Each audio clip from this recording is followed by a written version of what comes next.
Hello friends, once again welcome back to SP tech math and I am Sunil Bansal. So आज start करते हैं हम दो एग्जांपल से। सबसे पहला एग्जांपल होगा प्रोजेक्शन का और सेकंड एग्जांपल होगा रोटेशन का। मुझे कल एक रिक्वेस्ट आई थी कि सर थोड़ा सा स्पीड अपनी स्लो करो, तो कोशिश करूंगा कि आज मैं थोड़ा सा स्लो पढ़ाऊं, राइट, जिससे कि आपको कोई प्रॉब्लम ना हो। सबसे पहले हम बात करते हैं प्रोजेक्शन की, क्योंकि इस चैप्टर में हम किसकी बात कर रहे हैं, सारे का सारा लीनियर ट्रांसफॉर्मेशन से रिलेटेड डिस्कशन हो रहा है। तो एक प्रोजेक्शन मैपिंग क्या लीनियर ट्रांसफॉर्मेशन डिफाइन करती है, क्या एक rotation mapping linear transformation define करती है, वो हम डिस्कस करेंगे, राइट। तो सबसे पहले है प्रोजेक्शन। ये दोनों चीजें मैं आपको थोड़ा सा विजुअलाइज कराना चाहता हूँ कि आप इसे कैसे सोच सकते हैं, ठीक है।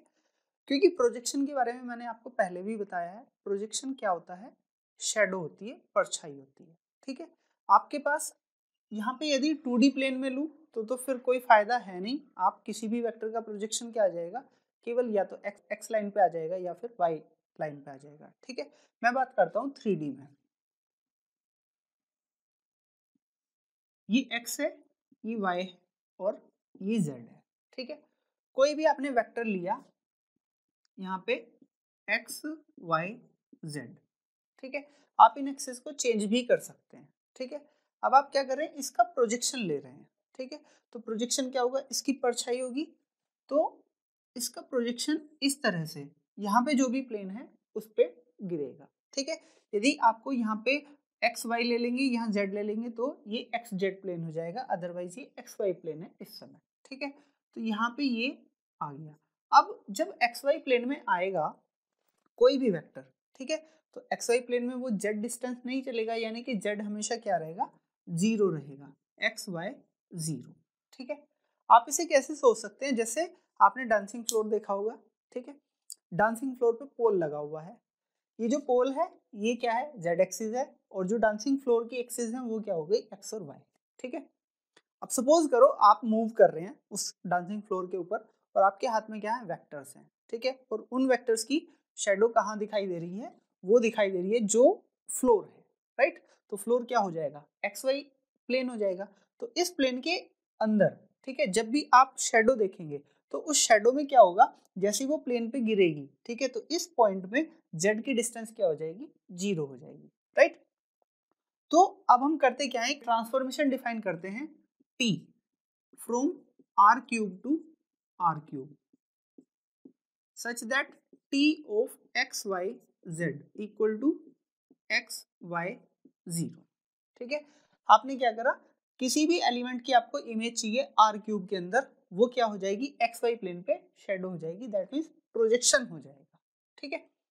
अब यहाँ पे दो चीजें उठती हैं, क्या ये वाला पॉइंट जीरो ही होना चाहिए या ये जीरो ना हो तब भी काम चल जाएगा। देखो, यदि ये जीरो नहीं हुआ, यानी कि ये तो क्या है, जेड की डिस्टेंस है, ठीक है। आप ऐसा कर सकते हैं कि ये वाला जो प्लेन है एक्स वाई, ये तो ओरिजिन हो गया, ठीक है, इसे थोड़ा सा ऊपर शिफ्ट कर दें, ठीक है। तो क्या होगा, फिर जेड की एक फिक्स वैल्यू हो जाएगी। सपोज करो ये वैल्यू 1 है, ठीक, तो यहाँ क्या आ जाएगा, ये वाला पॉइंट यहाँ इस वाले प्लेन में आगे गिरेगा, तो क्या होगा, एक्स वाई 1 वैल्यू हो जाएगी, ठीक है, इस वाले पॉइंट की, ठीक है। नीचे की तरफ जाएगा तो ये क्या हो जाएगा, निगेटिव में हो जाएगा। बट मेरा मेन टास्क है क्या, जब मैं ट्रांसफॉर्मेशन डिफाइन कर रहा हूँ वो लीनियर ट्रांसफॉर्मेशन बनाएगा या नहीं बनाएगा, राइट। तो इसके लिए आप कैसे सोचेंगे, क्योंकि हमें पता है टी जीरो जीरो जीरो ये क्या होना चाहिए, जीरो जीरो जीरो होना चाहिए, यानी कि इमेज कैसी होनी चाहिए, जीरो होनी चाहिए। दैट मीन्स जिस प्लेन पे भी प्रोजेक्शन है वो वाला प्लेन कहाँ से होके जाना चाहिए, ओरिजिन से पास होना चाहिए। यदि वो प्लेन ओरिजिन से पास नहीं हो रहा है तो ये जो ट्रांसफॉर्मेशन है ये लीनियर ट्रांसफॉर्मेशन नहीं होगा, ठीक है। फिर यदि आप इसके लिए ऐसे बात करें, alpha x plus beta y, ठीक है, एक्स क्या है, x one y one z one मान लीजिए, और वाई क्या है, x two y two z two, ठीक है। तो यहाँ से क्या हो जाएगा, T alpha x one plus beta x two comma alpha y one plus beta y two comma alpha z one plus beta z two, ठीक है। आप क्या करेंगे, x मैंने लिया है यहाँ पे x1 y1 z1 और y लिया है x2 y2 z2, ठीक है। ट्रांसफॉर्मेशन क्या करता है, एक्स वाई को एज इट इज रखता है और जेड वाली वैल्यू को 0 कर देता है। तो ये क्या हो गया, T alpha x1 plus beta, sorry T नहीं आएगा, alpha x1 plus beta x2 comma alpha y1 plus beta y2। ठीक है, इसे अलग अलग करके लिख लीजिए, alpha x1 alpha y1 plus beta x2 beta y2। Alpha बाहर कॉमन ले लीजिए, बीटा भी बाहर कॉमन ले लीजिए, तो क्या आ जाएगा, क्या आएगा ये अल्फा टी x1 y1 आ जाएगा, तो उसे आप क्या लिख सकते हो, x1 y1 z1। ठीक है, और beta T x2 y2 z2। ठीक है, तो यहाँ से ये क्या आ गया, T alpha x plus beta y equal to alpha T x plus beta T y. ठीक है, यानी कि इस तरह से यदि आप लीनियर ट्रांसफॉर्मेशन डिफाइन करते हैं जिसमें आप एक कोऑर्डिनेट को 0 कर देते हैं, तो वो क्या करेगा, लीनियर ट्रांसफॉर्मेशन फॉर्म करेगा। ठीक है, आप ऐसा भी कर सकते हैं, यहाँ पे यदि आपने z एक्सिस कर दी, यहाँ पे y एक्सिस कर दी, तो ये अब किस पे लाई करेगा, एक्स जेड प्लेन पे लाई करेगा।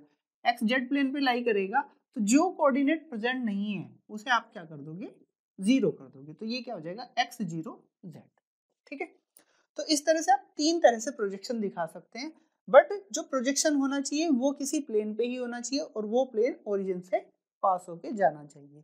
यदि ऐसा है तो वो ट्रांसफॉर्मेशन बनाएगा, लीनियर ट्रांसफॉर्मेशन बनाएगा, अदरवाइज वो फॉर्म नहीं करेगा। ठीक है, अब इससे नेक्स्ट आते हैं रोटेशन। रोटेशन यदि आपने 2D में पढ़ा हो तो वहां एक मैट्रिक्स होती थी इस टाइप की, cos theta minus sine theta और साइन थीटा कोस थीटा। ठीक है, तो कोई भी आपको एक ऑर्डर्ड पेयर दिया हुआ है, ठीक है, एक्स वाई, और आपको क्या करना है, उस एक्स वाई को रोटेट करना है थीटा डिग्री से, तो आप क्या करते थे, इस मैट्रिक्स में उस वाले एक्स वाई की प्रोडक्ट कर देते थे।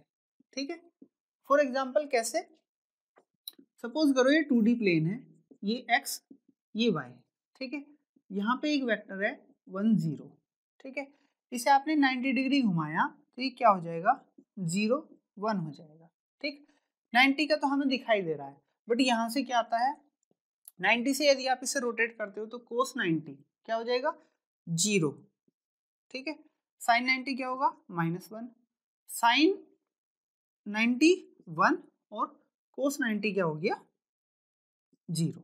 ठीक है, प्रोडक्ट करिए आपने किसमें, 1 0 में करिए, क्या आएगा, 0 -1 की 1 0 में करी तो 0, और 1 0 की 1 0 में करी तो 1, तो वेक्टर क्या आया, 0 1 आया। यानी कि इस वाले वेक्टर को यदि आप 90 डिग्री रोटेट करोगे तो ये कहाँ जाएगा, 0 1 पे जाएगा।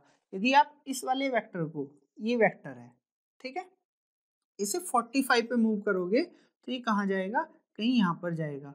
तो इसकी वैल्यू मैं यहाँ पर बताऊंगा कि क्या हो सकती है। इसी वाली मैट्रिक्स से आप देखो कोस 45, ठीक है, जब थीटा आपने क्या लिया 45 डिग्री, कोस 45 1/√2। ठीक है, साइन 45 1/√2, यहाँ पे भी 1/√2 और यहाँ भी 1/√2। किस वाले वेक्टर को मूव कर रहे हो आप, 1 0 को, 1 0। ठीक है, क्या आएगा देखिए, 1/√2 माइनस 1/√2 की इसमें प्रोडक्ट करोगे तो 1/√2।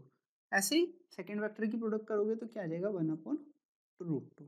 ठीक है, यानी कि जब ये वाला वेक्टर 45 डिग्री से रोटेट करोगे तो ये कहाँ पर मैप होगा, 1/√2 1/√2।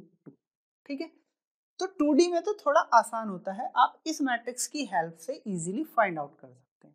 ठीक है, बट यदि 3D की बात करूं तो 3D में आप किसी भी वेक्टर को कैसे रोटेट करेंगे। ठीक है, रोटेशन वही होता है, कोई भी वेक्टर है, ठीक है, एक्स वाई जेड प्लेन में होगा, उसे आप क्या करोगे, थीटा से रोटेट करोगे, और जब भी रोटेट करते हो तो वो आप एंटी क्लॉकवाइज करते हो। ठीक है, थीटा जो रोटेशन होगा वो कैसा होगा, एंटी क्लॉकवाइज। ठीक है, यदि वो क्लॉकवाइज कर रहा है तो थीटा को मैं किससे रिप्लेस कर दूंगा, माइनस थीटा से।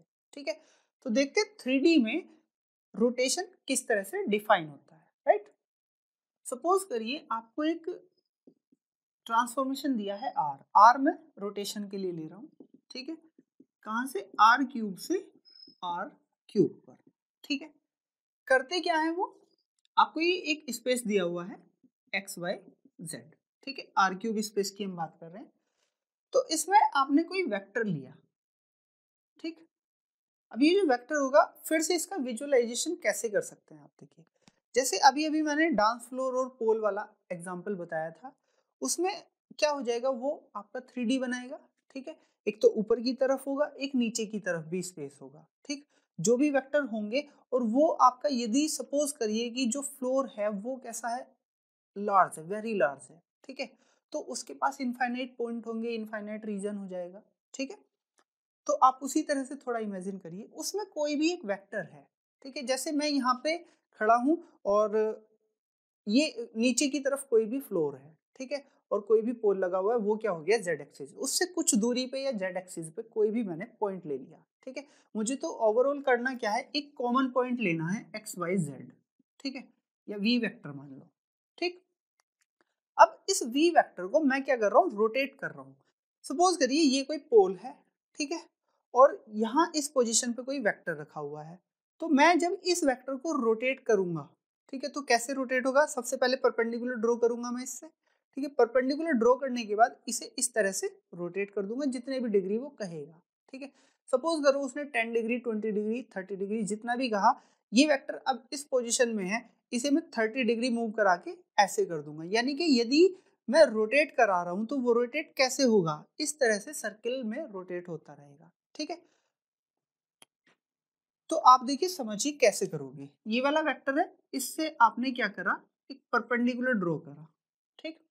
अब आप कह रहे हो कि इसे रोटेट करो, कितनी डिग्री रोटेट करना है, सपोज करो आपने इसे 45 डिग्री रोटेट कर दिया, तो ये रोटेट होके कहाँ चला जाएगा, यहाँ पर चला जाएगा, ठीक है। फिर वो कहेगी 45 डिग्री रोटेट करो, तो ये कहाँ आ जाएगा, यहाँ पर आ जाएगा। इसी तरह से वो क्या होगा, घूमता रहेगा, ठीक है, उस पोल के चारों ओर मूव करता रहेगा, ठीक है। अब यहाँ पे बात आती है, जो वेक्टर होगा, ये जो नया पोजीशन है, ठीक है, इस वेक्टर की जो ये न्यू पोजीशन है, ये क्या मिलेगी, ठीक है। तो इसके लिए एक स्टैंडर्ड मैट्रिसेस हैं, ठीक है, रोटेशन की, वो मैट्रिसेस मैं आपको बता रहा हूँ।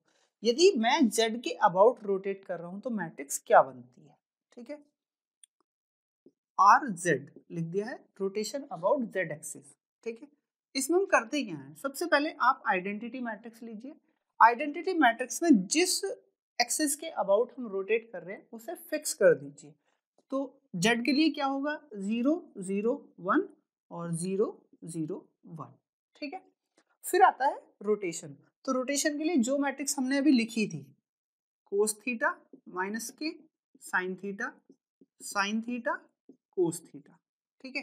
तो ये वाली जो मैट्रिक्स है ये देती है रोटेशन अबाउट जेड एक्सिस, ठीक है। इसी तरह से यदि ये कैसी हो जाए, रोटेशन अबाउट वाई एक्सिस, तो आप क्या करेंगे, सबसे पहले आइडेंटिटी मैट्रिक्स में y के लिए second row second column fix कर देंगे, 0 1 0 और 0 1 0, ठीक है। यहाँ पे आप रखेंगे कोस थीटा, यहाँ रखेंगे माइनस के साइन थीटा, यहाँ पर साइन थीटा और यहाँ कोस थीटा, ठीक है। इसी तरह से यदि x के लिए हो तो क्या करेंगे, सबसे पहले x की पोजीशन फिक्स कर दीजिए, 1 0 0 1 0 0, ठीक है। अब जो आपकी रोटेशन मैट्रिक्स है कौन सी, कोस थीटा माइनस के साइन थीटा कोस थीटा, ये हो जाएगी आपकी एक्स एक्सिस के अबाउट रोटेशन, ठीक है। तो रोटेशन 3 एक्सिस के अबाउट ही हो सकता है, या तो एक्स के या वाई के या फिर जेड के, मैं अभी यहाँ पर जेड के लिए बात कर रहा हूँ, ठीक है। तो हम कोई भी वेक्टर लेके चले थे एक्स वाई जेड, अब इस वेक्टर को मैंने क्या करा, थीटा एंगल से रोटेट कराया अबाउट जेड एक्सिस, ठीक है। तो वेक्टर क्या बनता है, इसमें क्या करो आप, एक्स वाई जेड की प्रोडक्ट कर दो, ठीक है। जो ये मैप डिफाइन होगा ये इसी तरह से तो डिफाइन होगा, R of x equal to R z x, ठीक है। अब देखना यहाँ से क्या मिलता है आपको, आपने यहाँ प्रोडक्ट करी तो ये क्या मिलेगा आपको, एक्स कोस थीटा माइनस के वाई साइन थीटा और जेड की value 0, x cos theta minus के वाई साइन थीटा। सेकेंड की करोगे तो x sine theta plus y cos theta, ठीक है, और फिर लास्ट में z एज इट इज रह जाएगा, ठीक है। तो ये क्या हुआ, ये मैप हो गया आपका r x y z, कोई वेक्टर है, ठीक है, r क्या है मेरा, रोटेशन है अबाउट z एक्सिस, तो इस x y z की इमेज क्या बनेगी, ये बनेगी, ठीक है। और यदि आपको ध्यान रखना हो कि ये किस मैट्रिक्स से ऑब्टेन करा है, तो इस वाली मैट्रिक्स से ऑब्टेन करा है हमने, ठीक है, ये वाली मैट्रिक्स है, ये क्या है, रोटेशन मैट्रिक्स है। z के लिए z वाले कॉलम को फिक्स कर देंगे आइडेंटिटी में, y के लिए y वाले को, और x के लिए x वाले को, बाकी जो पोजीशन बचेगी उसमें cos theta minus sine theta cos theta put कर देंगे, ठीक है। तो ये जो मैट्रिक्स है ये होती है रोटेशन मैट्रिक्स। अब हम बात करते हैं क्या रोटेशन मैट्रिक्स या रोटेशन मैप जो भी है वो लीनियर ट्रांसफॉर्मेशन डिफाइन करता है या नहीं करता। आप यहाँ से देखिए, ठीक है, यदि मैं जीरो वेक्टर की बात करूं, ठीक है, तो जीरो को मैं मूव कराऊं किसी भी एंगल से, वो कहाँ रहेगा, जीरो पे, यानी कि इस मैप में जीरो की इमेज तो क्या रहने वाली है, जीरो ही। आप यहाँ से भी देख सकते हो r 0 0 0 इक्वल टू x 0 हुआ, y 0 हुआ, x 0 y 0 z 0, तो क्या बन गई 0 0 0, ठीक है। यहाँ से यदि आप सेकेंड कंडीशन देखना चाहो, ये तो हो गया कि जीरो वेक्टर की इमेज जीरो होगी, ठीक है। आप ऐसा देखो कि r of alpha x plus beta y, ये क्या होना चाहिए, alpha R x plus beta R y होना चाहिए, तो ये इस कंडीशन को सेटिस्फाई कर देगा। आप ये वाली कंडीशन सेटिस्फाई करा के देखिएगा, ठीक है। यदि किसी को कुछ प्रॉब्लम आती है तो फिर मुझे बताइए, अदरवाइज ये कंडीशन इजीली सेटिस्फाई हो जाएगी, क्योंकि ये क्या है, लीनियर ट्रांसफॉर्मेशन फॉर्म करता है, ठीक है। अब इससे नेक्स्ट हम बात करते हैं कि इसकी जो इमेज स्पेस होगा, ठीक है, इमेज ऑफ दिस ट्रांसफॉर्मेशन क्या होगी और इसकी कर्नल क्या होगी। तो यहाँ पे देखिए, जैसे आपने रोटेशन लिया है, इस रोटेशन में यदि मैं जीरो की इमेज निकालना चाहूँ वो तो जीरो ही आएगी, क्या किसी और एलिमेंट की इमेज जीरो आएगी, दैट मीन्स कोई एक नॉन जीरो वेक्टर रोटेट करने के बाद वो जीरो पे घूम के आ जाए। यदि आप कोई भी नॉन जीरो वेक्टर लेंगे और उसे किसी भी एंगल से मूव कराएंगे आप, वो कभी भी जीरो नहीं होगा, ठीक है। तो केवल एक जीरो वेक्टर ही ऐसा है जिसे आप किसी भी एंगल से घुमाओ, ठीक है, वो कहाँ रहेगा, जीरो पे ही रहेगा। यानी कि इस ट्रांसफॉर्मेशन के लिए कर्नल क्या हो जाएगा, kernel of rotation equal to हो जाएगा जीरो, ठीक है। अब इस आर क्यूब के अंदर बहुत सारे वेक्टर होंगे, मान लिया कोई वेक्टर v है और एक दूसरा वेक्टर u है, ठीक है। जब आप v को रोटेट कराओगे तो किसी वेक्टर पे तो जाके मैप होगा, ठीक है। हमने मान लिया कि वो किस वेक्टर पे मैप हुआ, u वेक्टर पे मैप हुआ। अब क्योंकि u कैसा है, आर्बिट्रेरी है, यानी कि जैसे आप यहाँ पे वेक्टर चेंज करेंगे, ठीक है, तो आपको होल स्पेस के अंदर कुछ ना कुछ मैपिंग मिलती रहेंगी, जो कहाँ से आ जाएंगी, आर क्यूब से आ जाएगी, ठीक है।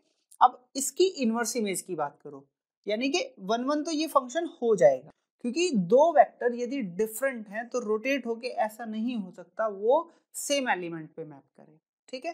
फिर दूसरी बात आती है, कोई भी एलिमेंट लिया आपने आर क्यूब में, ठीक है, यदि आप उसे 45 डिग्री पीछे की तरफ यानी कि क्लॉकवाइज रोटेट कर देंगे तो वो कहाँ पे आके मैप हो जाएगा, उस एलिमेंट पे आके मैप हो जाएगा जिसकी वो इमेज था, ठीक है। यानी कि जो पूरा आर क्यूब है, ठीक है, वो इस वाले ट्रांसफॉर्मेशन में 1 1 भी रहेगा और ऑन टू भी रहेगा, ठीक है। आप इसे थोड़ा सा विजुअलाइज करके देखेंगे तो बिल्कुल आप समझ पाएंगे। कोई भी वेक्टर लोगे, रोटेट करोगे, तो कोई भी दो डिफरेंट वेक्टर रोटेट होने के बाद सेम वेक्टर से मैप नहीं होंगे, इसलिए तो हो गया ये 1 1। फिर आपने कोई भी आर क्यूब के अंदर वेक्टर लिया, उसे 45 डिग्री यदि आप पीछे की तरफ मूव करेंगे तो आपको एक प्री इमेज मिल जाएगी, ठीक है। और जब आपको हर वेक्टर के लिए प्री इमेज मिले तो आप क्या कहते हैं कि वो वाला ट्रांसफॉर्मेशन ऑन टू है। और जब 1 1 ऑन टू हो जाए तो कैसा हो जाता है, वो आइसोमॉर्फिक हो जाता है। दैट मीन्स इसकी पूरी रेंज में, ठीक है, हम रेंज की बात कर रहे हैं, क्योंकि ऑन टू है तो रेंज पूरी क्या हो जाएगी, आर क्यूब हो जाएगी, ठीक है। तो इसका जो इमेज का सेट होगा, इमेज ऑफ आर, वो क्या हो जाएगा, होल आर क्यूब हो जाएगा, ठीक है। अब इससे आगे हम चलते हैं, ये तो हो गया कुछ पर्टिकुलर मैपिंग्स थी, ठीक है, ट्रांसफॉर्मेशन थे दो। अब इससे आगे बात करते हैं, हमने एक मैट्रिक्स मैपिंग की बात करी। मैट्रिक्स मैपिंग के लिए आप कर्नल, इमेज, ये कैसे फाइंड आउट कर सकते हैं, right. So next is kernel and image of matrix mapping. ठीक है, जब आप मैट्रिक्स मैपिंग की बात करते हैं तो सबसे पहले आपके पास क्या रहती है, ए कोई मैट्रिक्स रहती है m क्रॉस n की। ठीक है, हमने ये भी पढ़ा है जब आपके पास कोई मैट्रिक्स हो तो आप एक ट्रांसफॉर्मेशन भी डिफाइन कर सकते हैं टी, कहाँ से, R n to R n. ठीक है, कैसे करते हैं define, T x equal to A x. ठीक है, ये लीनियर ट्रांसफॉर्मेशन हो गया। अब हम इसकी बात करते हैं कर्नेल की और इमेज की, राइट। तो आपको एक मैट्रिक्स ले लो, ठीक है, एक जनरल मैट्रिक्स ले ली मैंने, 2x3 साइज की ले लो। ठीक है, यानी कि 1 2 3 एंड 2 4 2। ठीक है, ये 2x3 की मैट्रिक्स हो गई। ठीक है, तो यहाँ पे क्या होगा, मैपिंग क्या बन जाएगी, टी जो मैपिंग होगी वो होगी R3 से R2। ठीक है, इस R3 के अंदर कुछ बेसिस लीजिए आप। R3 की मैंने क्या करा, स्टैंडर्ड बेसिस ले ली, E1 E2 E3। ठीक है, अब यदि मैं इस बेसिस के रिगार्डिंग इसकी इमेज निकालूं, TE1 क्या हो जाएगा, AE1 हो जाएगा। ठीक है, AE1 यानी कि A मैट्रिक्स 1 2 3 2 4 2। ठीक है, इसकी 1 0 0 में प्रोडक्ट कर दिया आपने, क्या मिला, 1 2 3 की इसमें करी 1 आ गया, 2 4 2 की करी तो 2 आ गया। ठीक है, यानी कि जो फर्स्ट कॉलम था वही क्या आ गया, यहाँ पर आ गया, राइट। इसी तरह से आप TE2 करोगे तो क्या आ जाएगा, AE2 वो क्या हो जाएगा 2 4। ठीक, और TE3 इक्वल टू AE3 ये क्या हो गया 3 2। ठीक है, यानी कि आपने बेसिस ली, स्टैंडर्ड बेसिस ले ली, और स्टैंडर्ड बेसिस निकालने के बाद आपने क्या करा, उनकी इमेज फाइंड आउट करी। तो इमेज क्या आ गई, TE1 TE2 और TE3। अब ये जो इमेजेस आई हैं ये अल्टीमेटली आए क्या हैं, कॉलम्स आए हैं, CO कॉलम्स ऑफ ए। ठीक है, कल हमने ये पढ़ा था, यदि आपको एक स्पानिंग सेट मिले, किसका, डोमेन का। ठीक है, और ये किसे स्पैन कर रहा है, R³ को स्पैन कर रहा है, तो जो इनकी इमेजेस होंगी TE1 TE2 TE3, ठीक है, वो किसे स्पैन करेगी, इमेज को स्पैन करेगी। ठीक है, यानी कि this set span span of this set equal to क्या हो जाएगा, इमेज ऑफ T। ठीक है, बट यहाँ पे क्या है, ये है कॉलम्स, कॉलम्स ऑफ ए, और कॉलम्स ऑफ ए किसे स्पैन करते हैं, कॉलम स्पेस को। यानी कि यही जो वेक्टर्स हैं TE1 TE2 TE3 ये किसे करेंगे स्पैन, कॉलम स्पेस ऑफ ए। ठीक है, तो यहां से मुझे क्या मिला, इनका स्पैनिंग सेट इमेज को भी स्पैन करेगा और यही स्पैनिंग सेट कॉलम स्पेस को भी स्पैन करेगा। यानी कि ये दोनों सेट कैसे होंगे, बराबर होंगे। Image of T equal to क्या होगी, कॉलम स्पेस ऑफ ए। तो यहां से मुझे एक रिजल्ट मिलता है, इमेज ऑफ टी कह दो, ठीक है, क्योंकि टी ट्रांसफॉर्मेशन है यहाँ पर, बट किसके लिए हम बात कर रहे हैं, मैट्रिक्स के लिए बात कर रहे हैं। तो image of A equal to क्या हो जाएगी, कॉलम स्पेस ऑफ ए। ठीक है, यहाँ पे मैं क्या करता हूँ, ए लिख लेता हूँ। ठीक है, ये क्या है, ए कोई ट्रांसफॉर्मेशन है। ठीक है, मैट्रिक्स मैपिंग के लिए AX इक्वल टू क्या करा मैंने, इस तरह से डिफाइन कर दिया, तो सब जगह आप ए ही कर लो, राइट, ए, जिससे आपको कंफ्यूजन ना हो। ए, यहाँ पे भी ए कर लिया, यहाँ भी ए, यहाँ भी, यहाँ भी ए। ठीक है, तो इमेज ऑफ ए क्या हो गई, कॉलम स्पेस ऑफ ए हो गया। ठीक है, अब इसकी आगे बात करते हैं हम, ये तो इमेज की बात हो गई, कर्नल की बात। ठीक है, कर्नल के लिए हम क्या करते हैं, कर्नल के लिए हम बोलते हैं जब AX इक्वल टू 0 हो। ठीक है, हम एक सेट बनाते हैं, सॉल्यूशन सेट, किसका, X बिलोंग्स टू R³। ठीक है, such that AX equal to 0। ठीक है, इसके अंदर हम क्या करते हैं, जो ये सॉल्यूशन स्पेस होता है किसका, Ax equal to 0 homogeneous system का, यही सॉल्यूशन स्पेस क्या कहलाता है, कर्नल कहलाता है। कर्नल ऑफ ए, कर्नल क्या होता है, those vector of R cube such that Ax equal to 0, ठीक है। तो यही वाला सेट क्या बना देगा, कर्नल, यानी कि जो सॉल्यूशन स्पेस होता है Ax इक्वल टू 0 का, वही क्या होता है, कर्नल होता है, ठीक है। Kernel of A equal to solution space of A, ठीक है। तो यहाँ से हमें दो चीजें पता चली कि एक तो इमेज स्पेस क्या होगा, ठीक है, वो किसके बराबर होगा, कॉलम स्पेस के, और एक कर्नल किसके बराबर होगा, सॉल्यूशन स्पेस ऑफ ए के, ठीक है। यानी कि आप एक होमोजेनियस सिस्टम बनाओ, उससे सॉल्यूशन स्पेस बनेगा, वही क्या हो जाएगा, कर्नल हो जाएगा, राइट। तो यहाँ पे हमने दो चीजें सीखी, let A be any m cross n matrix, let A be any m cross n matrix over a field F, ठीक है, and a linear map A from Kn to Km, right, Kn to Km, then image of A equal to column space of A, right, and kernel of A equal to होता है null space of A, ठीक है। जो solution space होता है उसे ही आप क्या बोलते हो, नल स्पेस बोलते हो, ठीक है। और इमेज स्पेस को आप क्या बोलते हो, कॉलम स्पेस, ठीक है। अब इसी से रिलेटेड एक नया कॉन्सेप्ट आएगा, क्योंकि कॉलम स्पेस के बारे में आपने पहले भी पढ़ा है, और यदि मैं डायमेंशन की बात करूं कॉलम स्पेस के, तो वो क्या हो जाती है, रैंक हो जाती है, ठीक है। तो यहाँ से एक नया कॉन्सेप्ट मिलेगा आपको, rank and nullity of a linear map, ठीक है। क्योंकि ये सारा काम, क्योंकि ये भी क्या है, एक लीनियर मैप ही तो है, भले ये ए आपको कोई भी मैट्रिक्स हो, और आपको बताए किसी भी मैट्रिक्स के लिए आप लीनियर मैप डिफाइन कर सकते हैं, तो ये मैट्रिक्स के लिए और मैप के लिए इक्वल काम करेगा, right. Rank and nullity of linear map, अब ये दोनों क्या चीजें हैं, रैंक और नलिटी। एक हमने मैप डिफाइन कर लिया, T from V to U, ठीक। अभी अभी हमने यहाँ से देखा image of A equal to क्या है, कॉलम स्पेस ऑफ ए, ठीक है।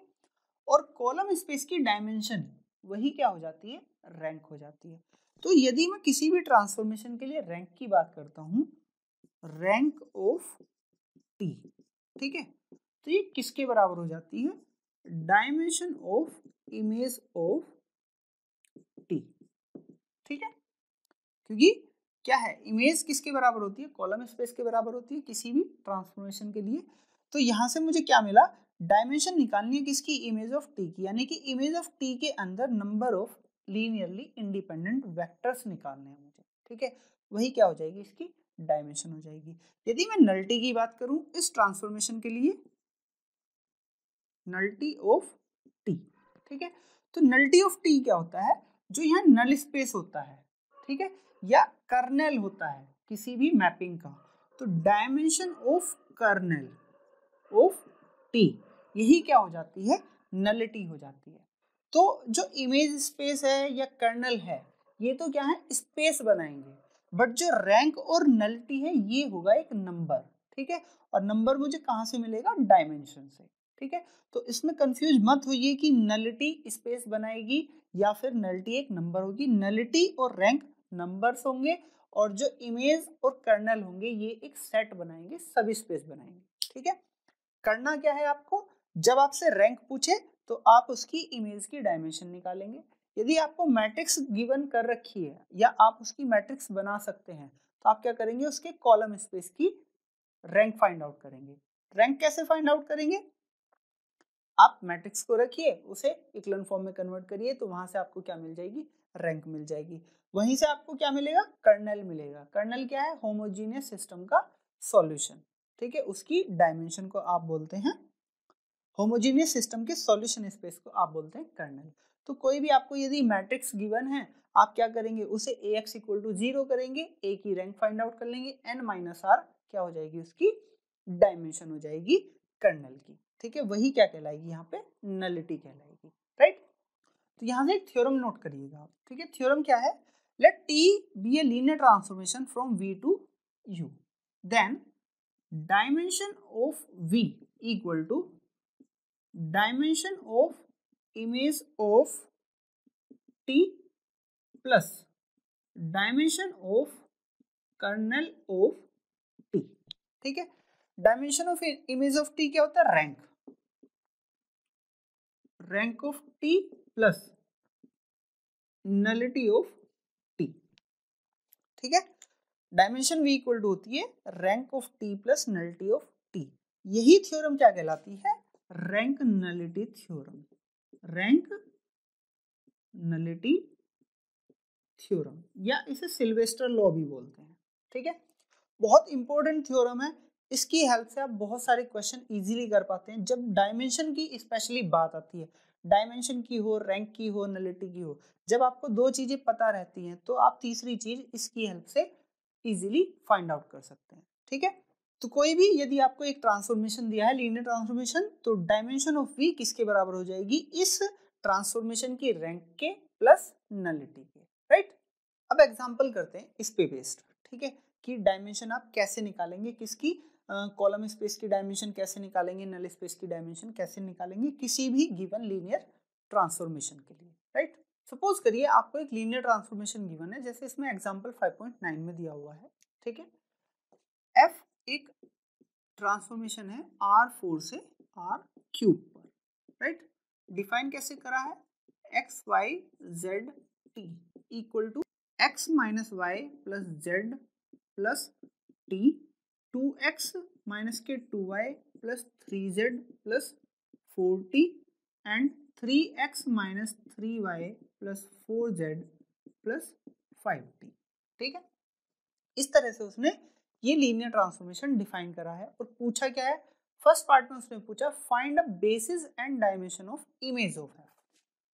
फर्स्ट पार्ट में इमेज ऑफ एफ के लिए एक तो बेसिस पूछी है, ठीक है, और एक डायमेंशन पूछी है, राइट। इमेज ऑफ एफ, आपको पता है इमेज ऑफ एफ कहां से मिलती है, मुझे कॉलम स्पेस से मिलती है, ठीक है।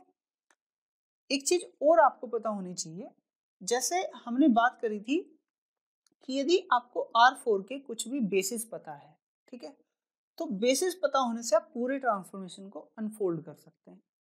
यहाँ पे R4 की मैं स्टैंडर्ड बेसिस ले सकता हूँ E1, E2, E3, E4, ठीक है। तो E1, E2, E3, E4, इसमें आपने T E1 की इमेज निकाली 1 0 0 0, ठीक है।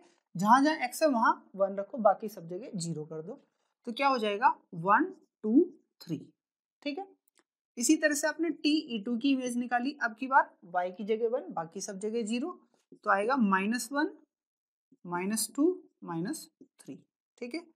फिर आपने TE3, अब की बार z की जगह 1 रखो, बाकी सब जगह 0 करो, तो 1 3 4, ठीक है।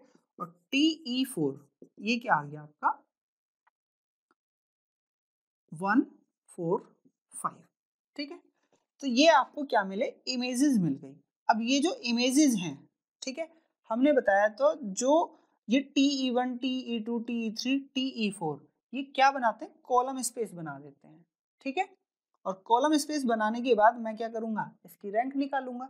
जो इमेज है वो ओवरऑल है क्या, कॉलम स्पेस ही तो बनाता है। अब कॉलम स्पेस के लिए मुझे क्या करना है, बेसिस निकालनी है, ठीक है।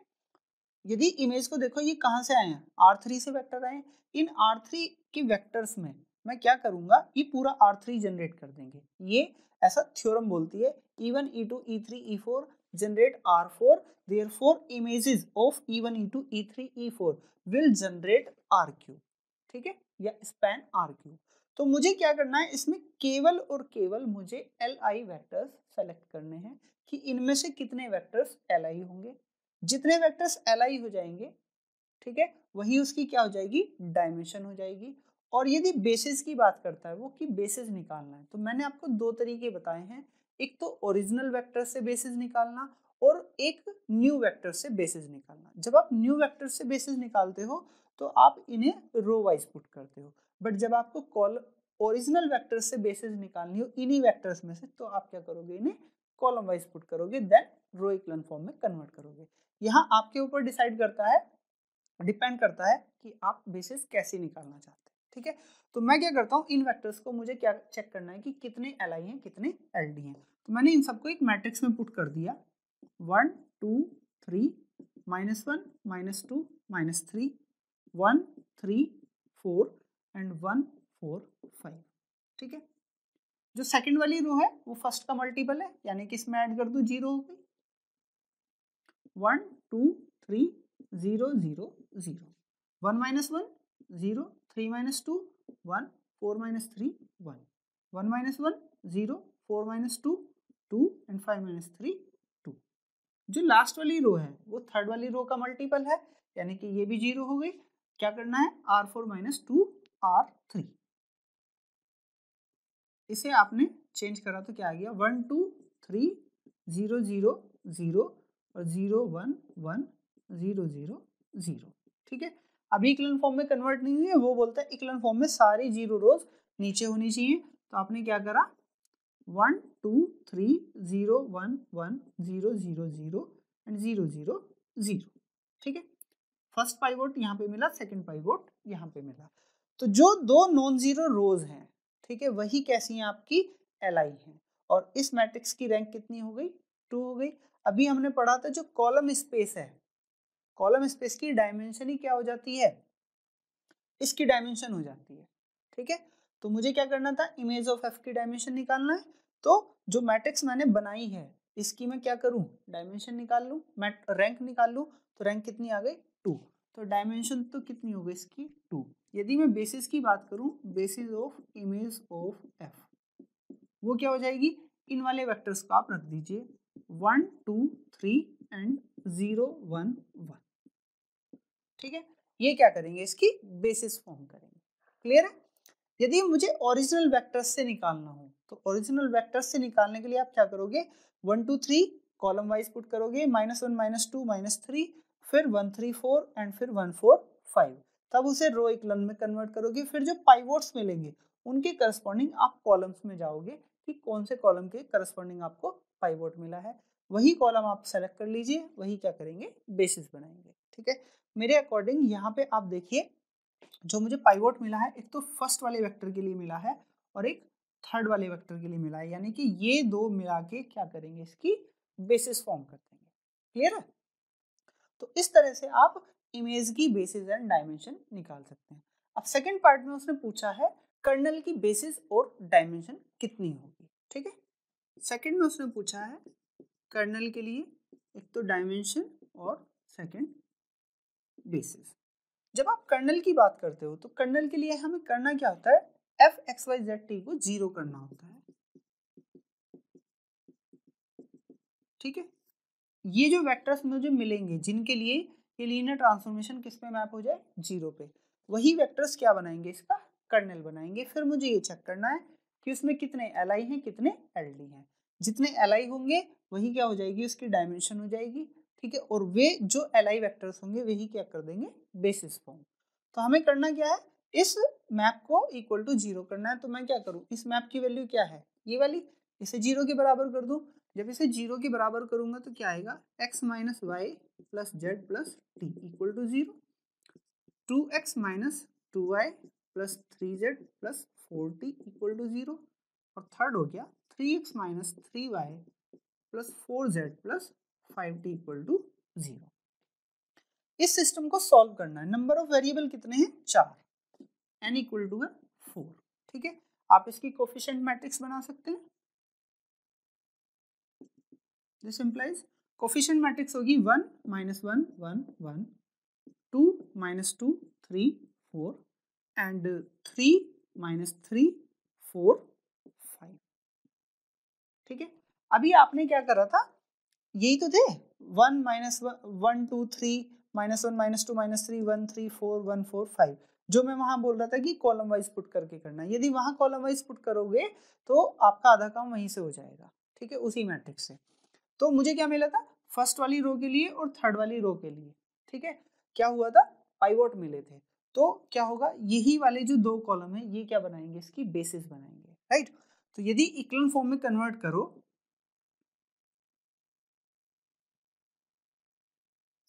तो यही जो दो कॉलम होंगे यही मुझे क्या करेंगे, पाइवोट एलिमेंट देंगे, बाकी दो के लिए मुझे पाइवोट नहीं मिलने वाला, ठीक है।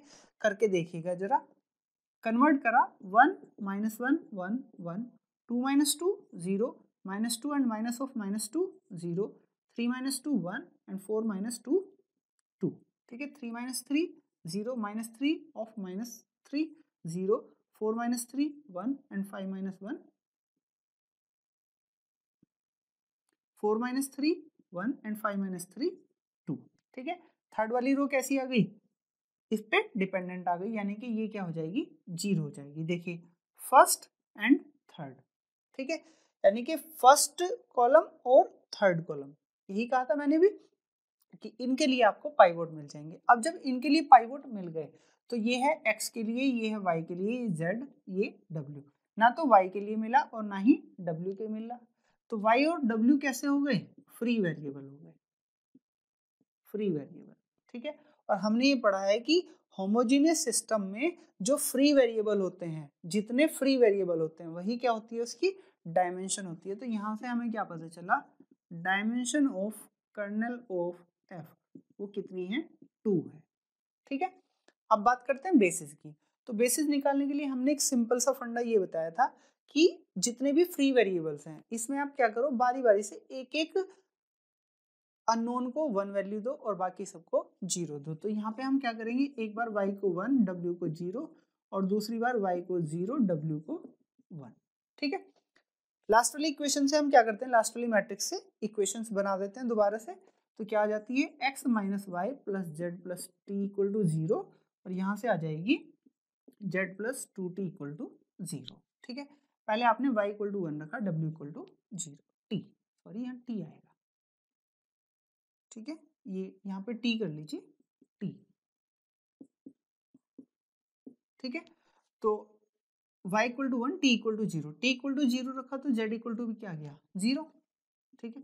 z इक्वल टू 0 आ गया, z इक्वल टू 0 रखा, t इक्वल टू 0 रखा, y की जगह 1 रखा, तो x माइनस 1 इक्वल टू 0, तो x की वैल्यू क्या आ गई, 1 आ गई। यानी कि यदि इसकी बेसिस फाइंड आउट कर रहे हैं आप कर्नल की, तो इसमें पहला वेक्टर क्या आ गया, 1 1 0 0, ठीक है।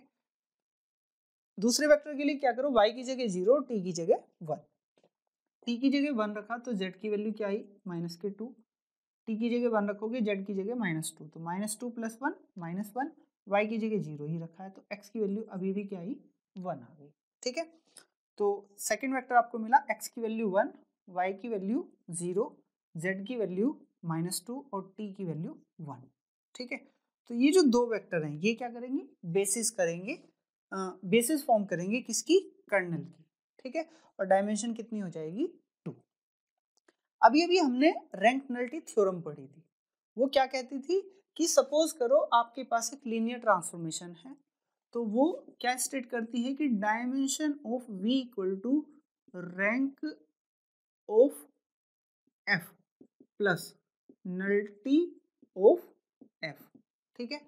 रैंक और नलिटी अभी अभी हमने बताई है, रैंक क्या होती है, इमेज स्पेस की डायमेंशन, इमेज की डायमेंशन कितनी आई थी, 2, प्लस नलिटी क्या है, डायमेंशन ऑफ कर्नल स्पेस, वो कितनी आई है, 2 आई है, तो 2 + 2 कितना हो गया, 4, और ये v क्या है यहाँ पे, R4 है, इसकी भी डायमेंशन कितनी है, 4 है, यानी कि 4 = 4, ठीक है।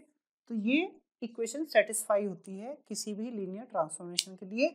आपको यदि दो चीजें पता हैं तो आप तीसरी चीज आराम से निकाल सकते हैं, ठीक है। और किसी भी ट्रांसफॉर्मेशन को कैसे अनफोल्ड करना है रिगार्डिंग इमेज एंड कर्नल, तो वो आप ये वाला तरीका अपनाएंगे, ठीक है। मेरा सजेशन यही है कि आप जब भी बेसिस निकालें तो वो कॉलम वाइज वेक्टर पुट करके निकालें, क्योंकि यही वाली मैट्रिक्स कहाँ काम आ जाएगी, आपकी सॉल्यूशन स्पेस में, कर्नल में काम आ जाएगी, ठीक है।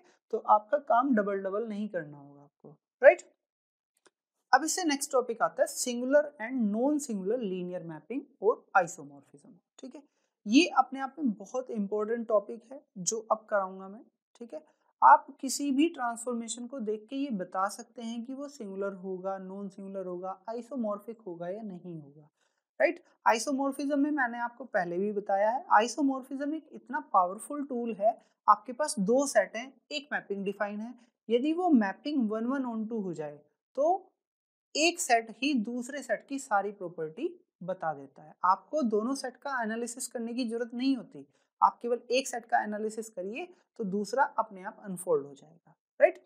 करते हैं हम। So next topic is singular and non singular linear map.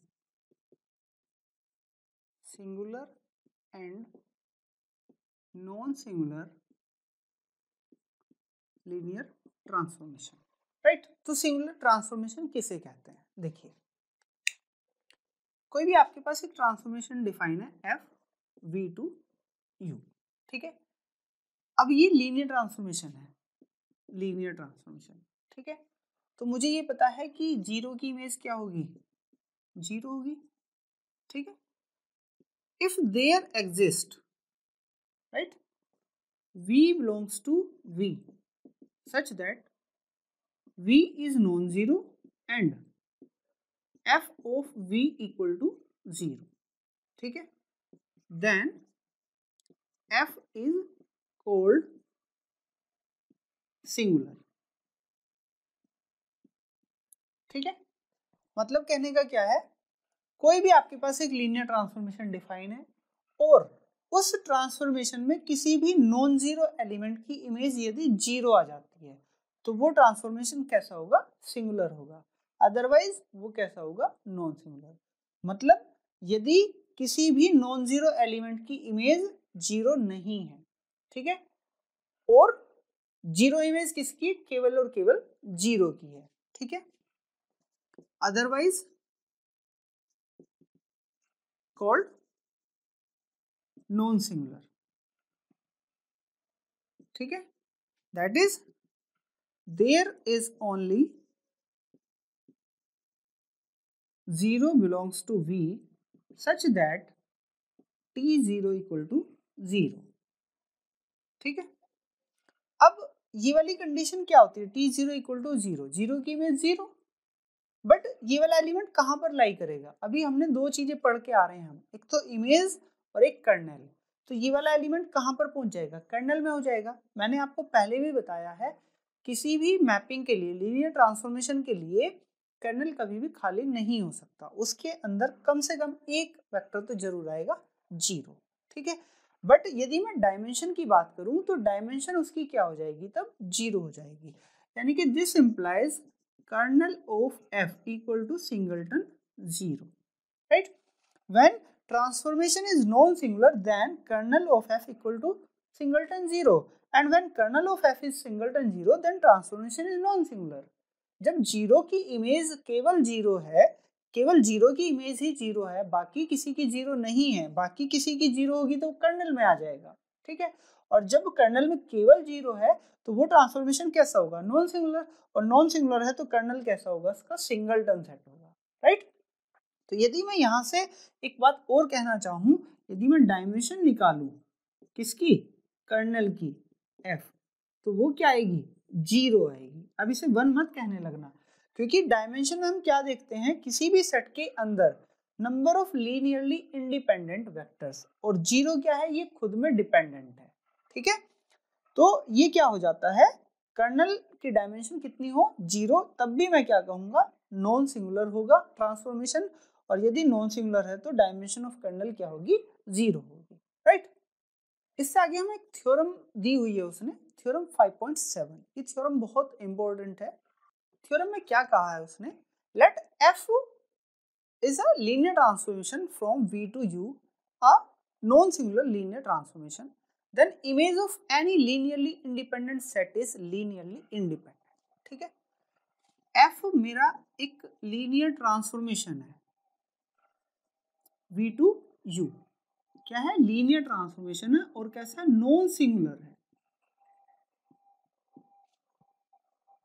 तो जब वो नॉन सिंगुलर है तो इसका मतलब क्या है, f of 0 equal to 0 only, ठीक है, राइट। तो मुझे ये दिखाना है इस v के अंदर यदि कोई Li सेट लूं मैं, ठीक है, तो जो उनकी इमेज होगी वो भी लीनियरली इंडिपेंडेंट होगी। तो मैंने ये मान लिया कि जो मेरे पास कुछ वेक्टर्स हैं जो Li हैं, मान लीजिए कि V की डायमेंशन जो है वो n है, E1 E2 E3 dot dot En।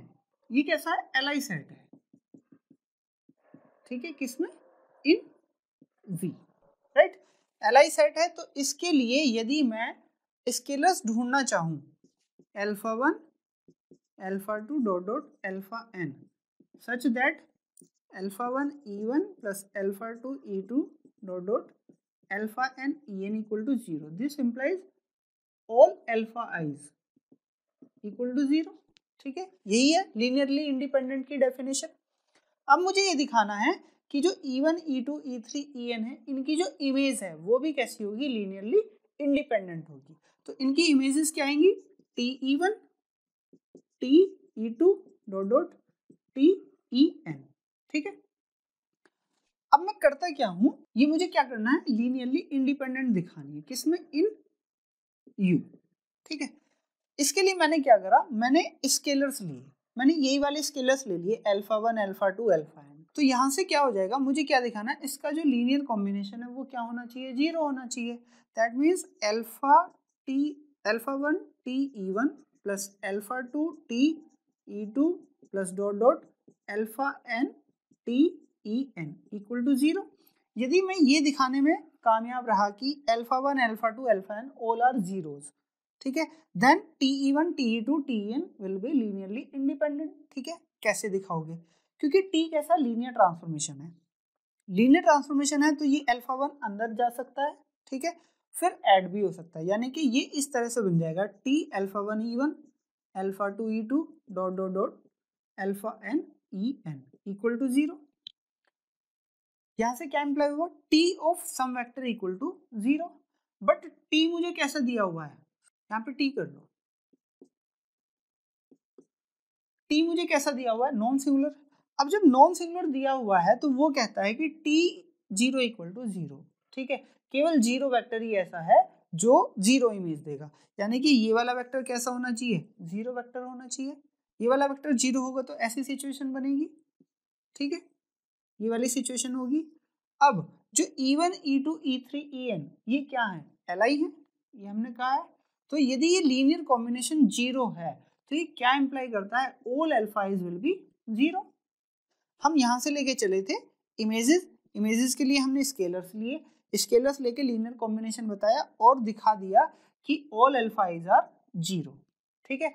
जब सारे अल्फाइज 0 होंगे तो ये वाला जो लीनियर कॉम्बिनेशन है, ठीक है, क्या हो जाएगा? 0 हो जाएगा, और जो TE1 TE2 TEN है ये कैसे हो जाएंगे? लीनियरली इंडिपेंडेंट हो जाएंगे, ठीक है। तो यदि आपको एक ट्रांसफॉर्मेशन दिया है और वो ट्रांसफॉर्मेशन कैसा है? लीनियर है प्लस नॉन सिंगुलर है, जब तक वो नॉन सिंगुलर नहीं कहेगा तब तक आप ये नहीं कह सकते कि ये वाला सेट Li होगा। हमने पहले भी बताया था, यदि V को कोई स्पैन करता है सेट, ठीक है, यहाँ पे स्पैनिंग सेट ले लिया हमने, तो जो TE1 है TE2 TN ये स्पैन तो करेंगे, बट यदि ये वाला सेट Li है तो हम ये जरूरी नहीं कह सकते कि ये भी Li होगा, ठीक है। बट यदि हमारा ट्रांसफॉर्मेशन नॉन सिंगुलर है तो ये हम स्ट्रिक्टली कह सकते हैं कि यदि आपने कोई लीनियरली इंडिपेंडेंट सेट लिया है तो उसकी जो इमेज होगी वो भी कैसी होगी? लीनियरली इंडिपेंडेंट होगी, ठीक है। अब इससे आगे चलते हैं आइसोमॉर्फिज्म पे। आइसोमॉर्फिज्म क्या है? आइसोमॉर्फिज्म, इस पर आगे बढ़ने से पहले पहले हम 1 और ऑन 2 इन दो चीजों पे डिस्कशन कर लेते हैं, ठीक है। हमने माना कोई ट्रांसफॉर्मेशन दिया है T from V to U, right, और ये ट्रांसफॉर्मेशन कैसा है? लीनियर ट्रांसफॉर्मेशन है प्लस 1 है, ठीक है। अब यदि T 1 है तो 1 होने का मतलब क्या है? तो पहली बात हम क्या कहते हैं कि यदि लीनियर ट्रांसफॉर्मेशन है तो क्या होगा? T0 इक्वल टू 0 होगा।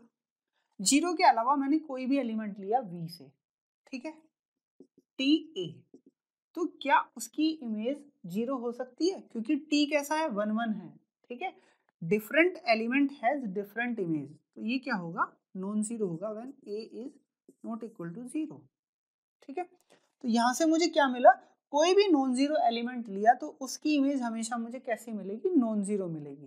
That means kernel of T consist only singleton element zero.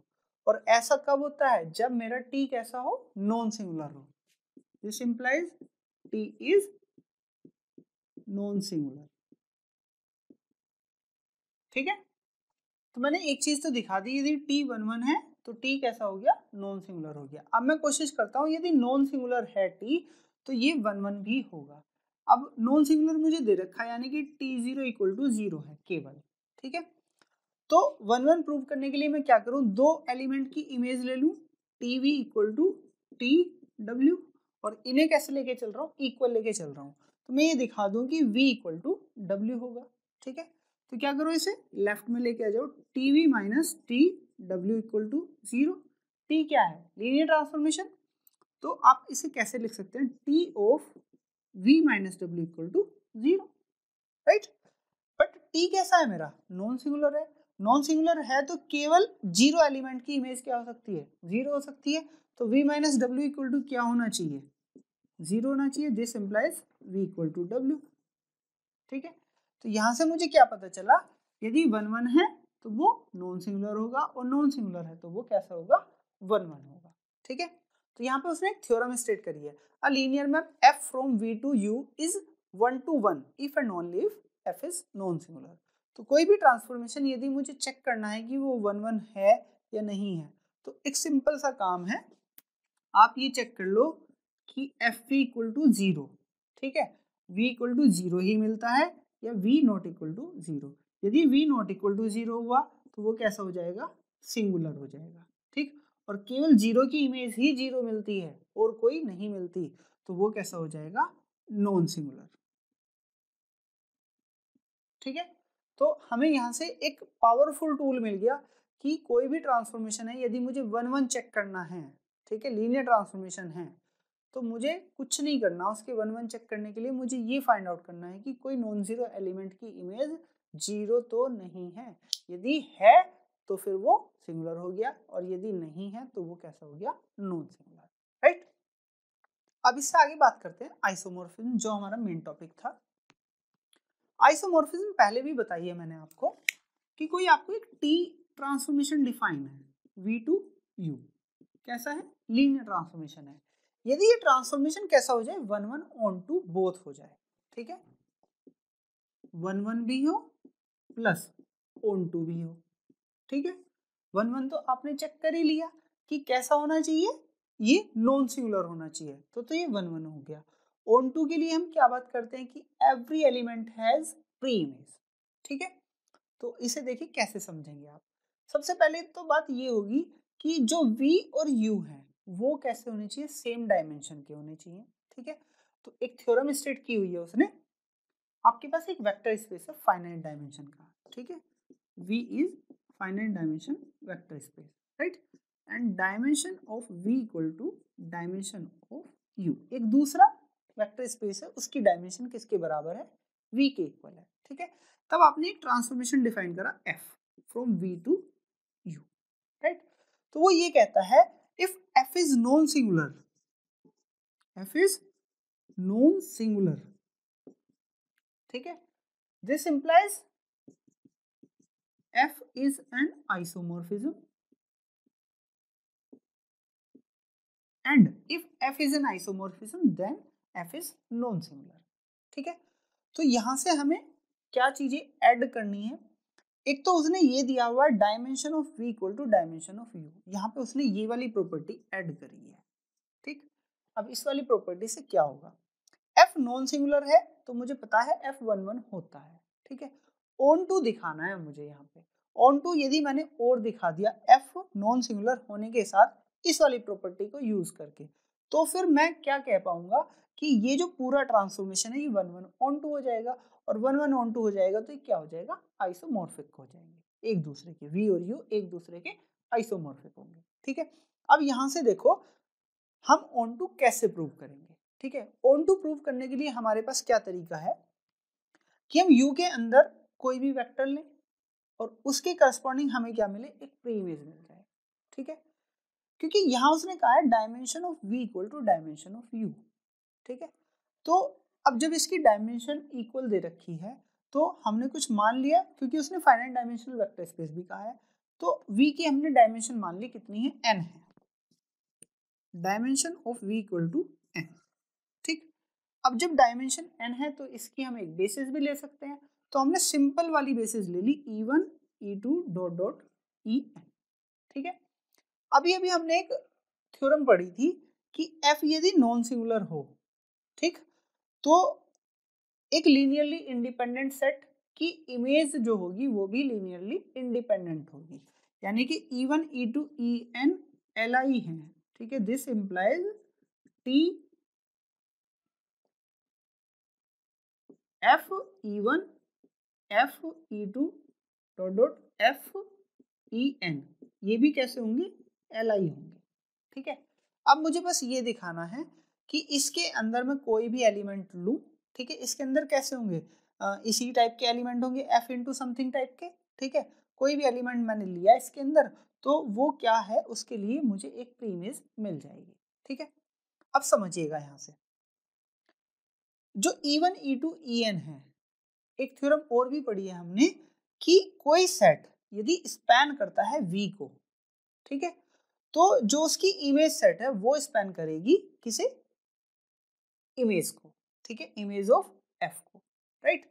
तो मैंने क्या करा, u के अंदर से कोई भी एक वेक्टर लिया, ठीक है, क्योंकि उसने कहा है कि dimension of v equal to है डायमेंशन ऑफ u की, और मैं कह रहा हूं कि इसके अंदर n वेक्टर हैं और इसके अंदर भी n वेक्टर हैं, और ये n के n वेक्टर कैसे हैं, li, डायमेंशन ऑफ u कैसी है, वो इक्वल है यानी कि n है।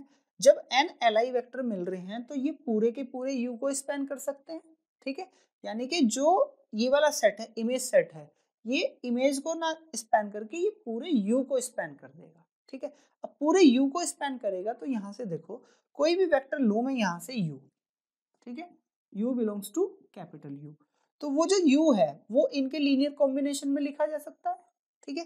लीनियर कॉम्बिनेशन में मैंने लिख दिया u equal to alpha 1 f e1 plus alpha 2 f e2 dot dot alpha n f en, ठीक है। अब ये जो f है ये क्या है, लीनियर ट्रांसफॉर्मेशन है, तो ये अल्फा 1 e1 ये इस तरह से होके ऐड कर दो, तो क्या हो जाएगा f alpha 1 e1 plus alpha 2 e2 dot dot alpha n en, ठीक है। अब ये वाला जो एलिमेंट है ये कहाँ पे होगा, आपने लिखा e1 e2 en, ठीक है, तो ये क्या है, इसका लीनियर कॉम्बिनेशन ही तो है। एक वेक्टर आपको कहाँ मिल गया, this vector belongs to v such that f of this vector equal to u and u is arbitrary vector, ठीक है। तो आपने यहाँ से क्या दिखाया, u का आप कोई भी एलिमेंट ले लो, ठीक है, आप उसे इस लीनियर कॉम्बिनेशन में लिख सकते हैं, और जब इस लीनियर कॉम्बिनेशन में आपने लीनियर ट्रांसफॉर्मेशन की प्रॉपर्टी लगाई तो आपको f के साथ में एक वेक्टर मिल गया जिसकी इमेज क्या हो गई, u हो गई, यानी कि u के लिए आपको ये वाली जो प्री इमेज है alpha 1 e1 plus alpha 2 e2 dot dot alpha n en ये एग्जिस्ट कर गई कहाँ पे, v के अंदर। तो इसका मतलब क्या हुआ कि every vector in u have a pre image, ठीक है। तो इसका मतलब क्या हुआ कि f मेरा कैसा हो गया ऑन टू, और f नॉन सिंगुलर से कैसा हो गया 1 1, और यदि f मेरा कैसा हो गया 1 1 भी हो गया प्लस ऑन टू भी हो गया, और जब दो सेट के बीच में 1 1 करस्पॉन्डेंस हो जाए तो उसे ही हम क्या कह देते हैं, आइसोमॉर्फिज्म, ठीक है। इसका हम यूज कहाँ करेंगे, वो इधर की तरफ एक बेसिस देगा, ठीक है आपको, और जो दूसरा सेट है उधर की तरफ वो बेसिस फाइंड आउट कराएगा, वहां पे हम इसका यूज कर सकते हैं। हमें ये देखना है कि यदि आइसोमॉर्फिक हैं हो तो इस वाली बेसिस से भी जनरेट जाएंगे, ठीक है। बट यदि वो कहेगी इसके लिए डिफरेंट बेसिस बताओ तो आपको करना कुछ नहीं है, केवल इन e1 e2 en की इमेज निकाल देनी है, और वो जो इमेज आएगी वही सेट क्या बना देगा, उसकी बेसिस बना देगा। और भी इसकी बहुत सारी प्रॉपर्टी हैं जो आगे आके यूज होंगी, ठीक है। तो आज के लेक्चर में केवल इतना ही, आई होप आज का लेक्चर आपको पसंद आएगा। सो यदि आज का वीडियो आपको अच्छा लगे तो लाइक करें, और कहीं भी अच्छा ना लगे तो आप डिसलाइक भी कर सकते हैं। मिलते हैं एक नई वीडियो के साथ, तब तक के लिए जय हिंद। Thanks for watching.